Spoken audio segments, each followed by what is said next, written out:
At the height of the Second World War, Admiral Dönitz, the submarine warfare expert, made a very secret mission to move the so-called Last Battalion.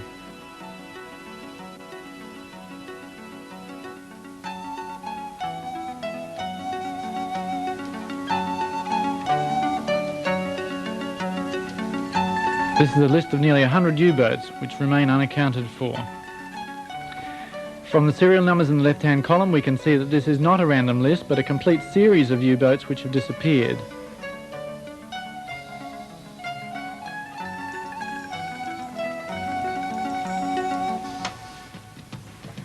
There is evidence of a number of secret bases in the Antarctic.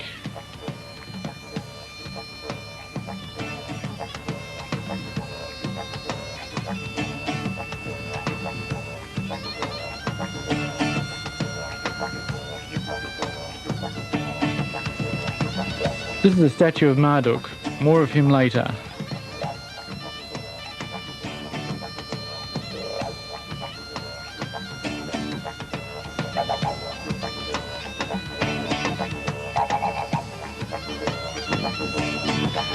Admiral Karl Dönitz and a president of the Third Reich signed the surrender documents which ended World War II in May 1945. But they never surrendered the Third Reich itself. So officially Germany never surrendered. And this raises the possibility that there may still be German forces in the Antarctic.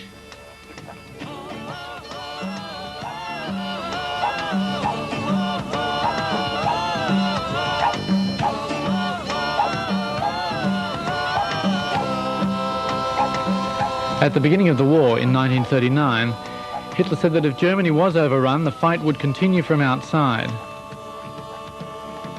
Perhaps we need not place any special significance to this remark. During 1952 in Washington there was panic. You can see from these photographs of a radar screen UFOs flying in formation. They went straight over the White House.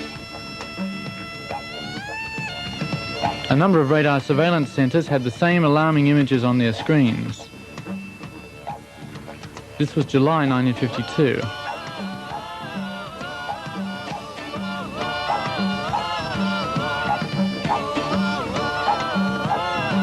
Some years prior to that, in 1946 and 1947, Admiral Byrd undertook a US Navy invasion of Antarctica disguised as a scientific expedition.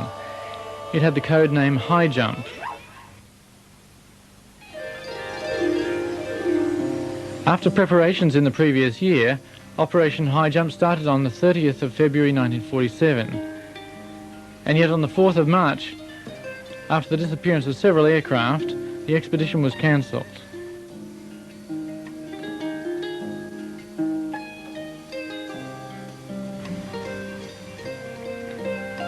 Although the details have never been published, Admiral Byrd said that objects were able to fly from one pole to the other, and it was necessary to defend ourselves against flying machines from the Antarctic.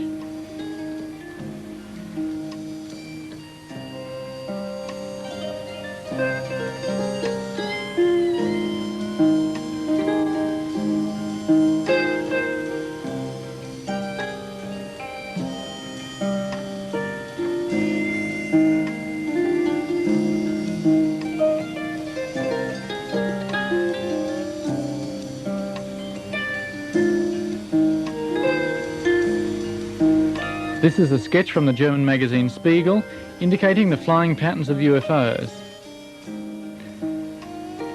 A New Zealand airline pilot, Bruce Cathy, observed similar patterns over New Zealand.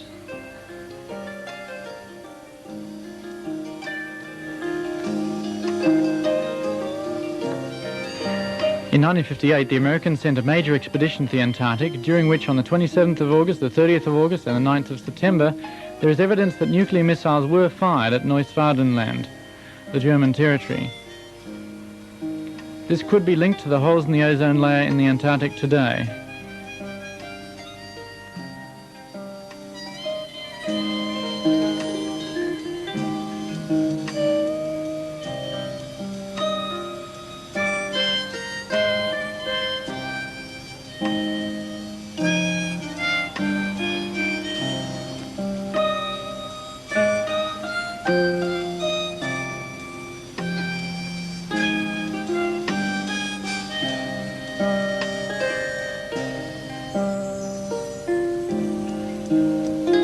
There are parts of a report of a kamikaze operation being a joint German-Japanese expedition in the WW2 to the planet Mars.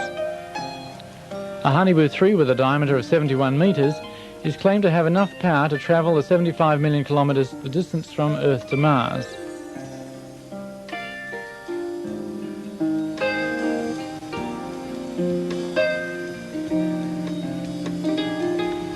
There is a 1945 report that the SS Department D4 decided to make this journey. This would have been a one-way trip, unless they received help along the way or at the other end of the journey.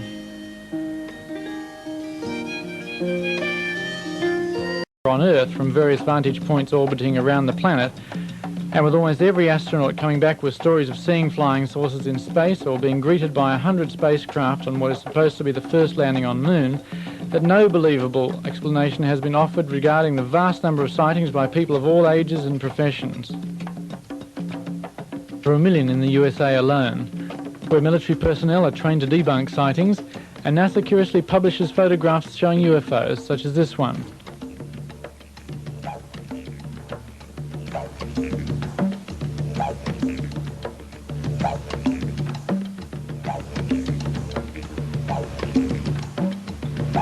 Whilst it makes little sense for armament manufacturers to create hundreds of thousands of nuclear bombs, enough to extinguish all life on this planet many, many times, there is likely to be more to this puzzle. And it may be one of the many vitally important realities which are kept secret by the powerful few.